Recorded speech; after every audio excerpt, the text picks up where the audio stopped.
আসসালামু আলাইকুম। পবিত্র কোরআনে ১৯ সংখ্যাটার চ্যালেঞ্জ আছে। ১৯ এমন একটি সংখ্যা, এতে আছে সর্বনিম্ন সংখ্যা আর সর্বোচ্চ সংখ্যা। শুধু শূন্য মূল্যহীন, তাই সর্বনিম্ন সংখ্যা হলো ১। ১৯ দিয়ে বোঝানো হয় শুরুতেও আল্লাহ আর শেষও আল্লাহ। ১৯কে সিঙ্গেল ডিজিটে রূপান্তর করলে পাওয়া যায় ১। ১ যোগ ৯ = ১০, ১ যোগ ০ = ১। আর এর ১ মানে শুরুতেও যিনি ছিলেন আর শেষেও যিনি থাকবেন সেই সৃষ্টিকর্তা একজন। আর ১৯ হলো অষ্টম প্রাইম সংখ্যা। পবিত্র কোরআনে ৭৪ নং সূরার ৩০ নং আয়াতে আল্লাহ বলেন, এর উপর নিয়োজিত আছে ১৯ জন ফেরেশতা, মানে জাহান্নামে ১৯ জন ফেরেশতা নিয়োজিত আছে।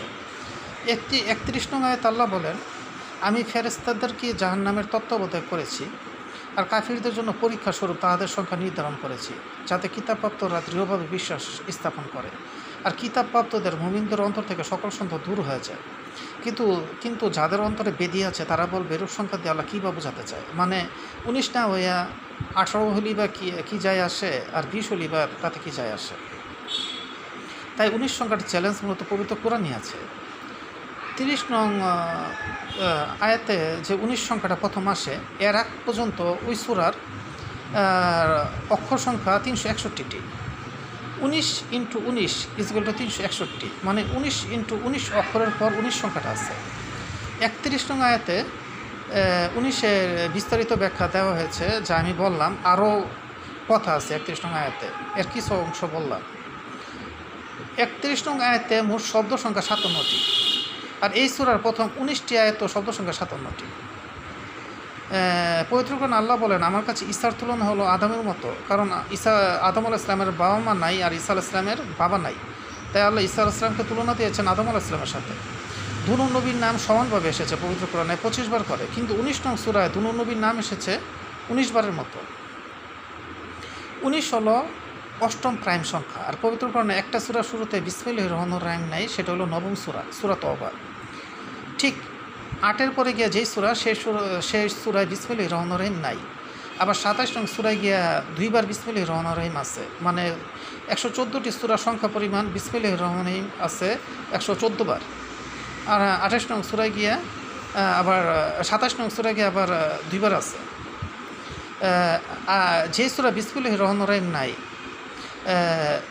৯ নং সূরা থেকে যদি আপনি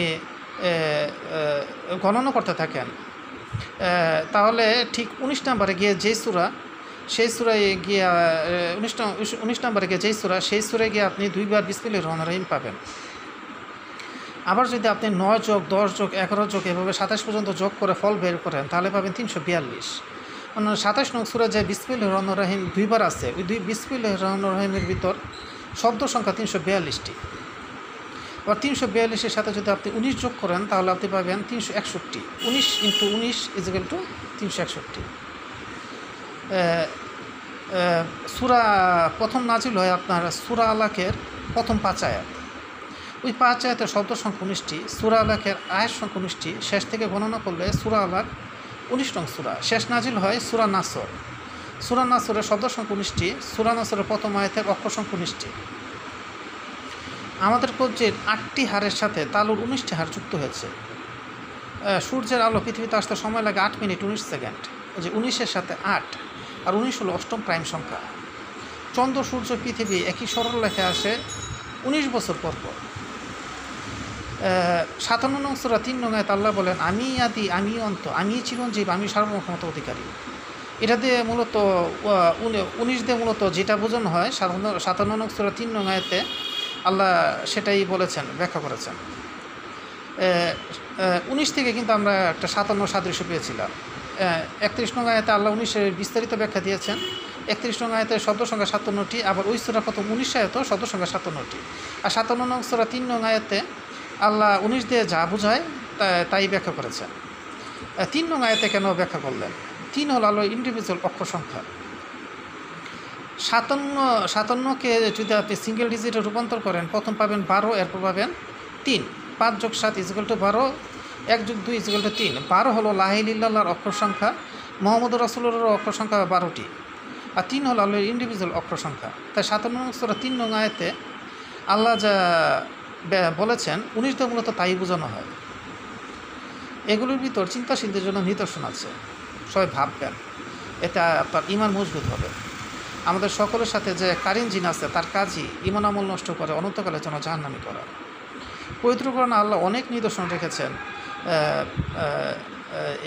কুরআন সত্য, আল্লাহ সত্য, হযরত মুহাম্মদ সাল্লাল্লাহু আলাইহি ওয়াসাল্লাম সর্বশ্রেষ্ঠ রাসূল, ইসলাম চূড়ান্ত সত্য ধর্ম, এটা বোঝার জন্য আল্লাহ অনেক নিদর্শন রেখেছেন পবিত্র কোরআনে।